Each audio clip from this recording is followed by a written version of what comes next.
नमस्कार दोस्तों। कल्पना कीजिए, यदि दिल्ली की हवा और जहरीली हो जाए, यदि पानी धरती के अंदर से गायब होने लगे और यदि नॉर्थ इंडिया धीरे धीरे रेगिस्तान में बदलने लगे, तो इसका जिम्मेदार कौन होगा? आज हम बात करने जा रहे हैं भारत की सबसे पुरानी पर्वत श्रृंखला अरावली की, एक ऐसी पर्वतमाला जो करोड़ों वर्षों से इस देश की रक्षा कर रही है। आज वही पर्वतमाला विकास, माइनिंग और पॉलिटिक्स के बीच में पिस रही है। आज के इस वीडियो में हम जानेंगे अरावली पर्वतमाला क्या है, विवाद की असली वजह क्या है, सरकार, कोर्ट और जनता की भूमिका, और सबसे जरूरी, अगर अरावली नष्ट हुई तो हमारा भविष्य कैसा होगा।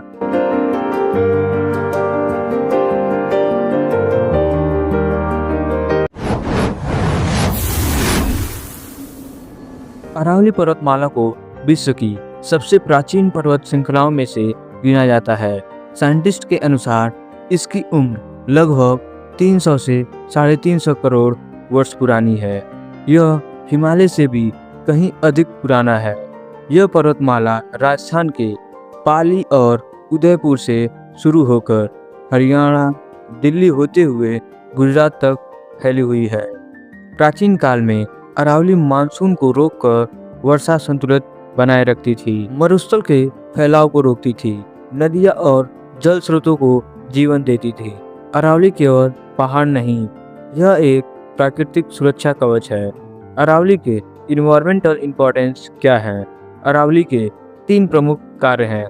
धर्मस्थल को दिल्ली और हरियाणा तक फैलने से अरावली ही रोकती थी। अरावली की चट्टान वर्षा जल को भूमि के भीतर स्टोर करती थी।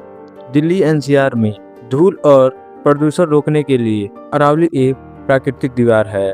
विशेषज्ञ चेतावनी देते हैं, यदि अरावली कमजोर हुई तो दिल्ली दुनिया के सबसे प्रदूषित शहरों में स्थायी रूप से शामिल हो जाएगी। अरावली विवाद की शुरुआत तब हुई जब 1970 से 1980 के बीच में अरावली क्षेत्र में बड़े पैमाने पर माइनिंग शुरू हुआ। माइनिंग में से पत्थर, संगमरमर, क्वार्ट्ज, ग्रेनाइट निकाले गए और धीरे धीरे पहाड़ों को काटा गया। जंगल साफ किए गए और जंगली जानवरों का घर उजाड़ा गया।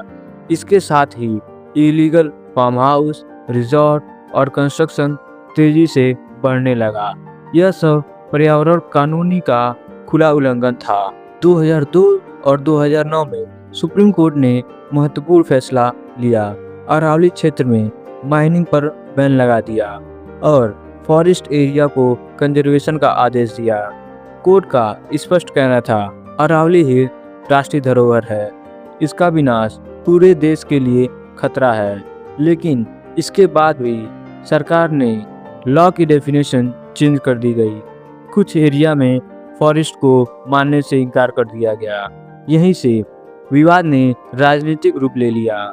सरकार का कहना है, देश के लिए विकास चाहिए, सड़क, मकान, उद्योग जरूरी है। लेकिन विशेषज्ञ का जवाब है कि अरावली को नष्ट किया गया विकास कुछ वर्षों का होगा, लेकिन पर्यावरण नुकसान जनरेशन टू जनरेशन तक रहेगा। अरावली नष्ट होने से तापमान 3 से 4 डिग्री तक बढ़ सकता है। खेती पर प्रभाव पड़ेगा।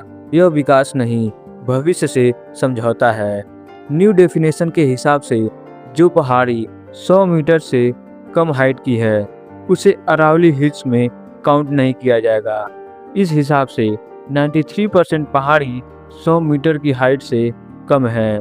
देश भर में पर्यावरण कार्यकर्ता, साइंटिस्ट, स्टूडेंट अरावली को बचाने के लिए आवाज उठा रहे हैं। सोशल मीडिया पर सवाल, क्या पैसा जीवन से बड़ा है? क्या प्रकृति की कोई कीमत नहीं है? यह आंदोलन अब सिर्फ पर्यावरण का नहीं, न्याय और भविष्य का बन चुका है।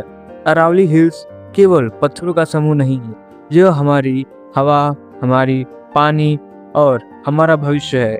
आज सवाल यह नहीं कि अरावली बचेगी या नहीं, सवाल यह है कि क्या हम अपने बच्चों का भविष्य बनाना चाहते हैं या नहीं। यदि आपको यह जानकारी जरूरी लगी हो तो वीडियो को शेयर करें, क्योंकि जागरूकता ही बदलाव की शुरुआत है। अगर वीडियो पसंद आया हो तो लाइक, शेयर और सब्सक्राइब करना ना भूलना और कमेंट में बताना कि वीडियो कैसा लगा। मिलते हैं नेक्स्ट वीडियो में न्यू इन्फॉर्मेटिव टॉपिक के साथ। धन्यवाद।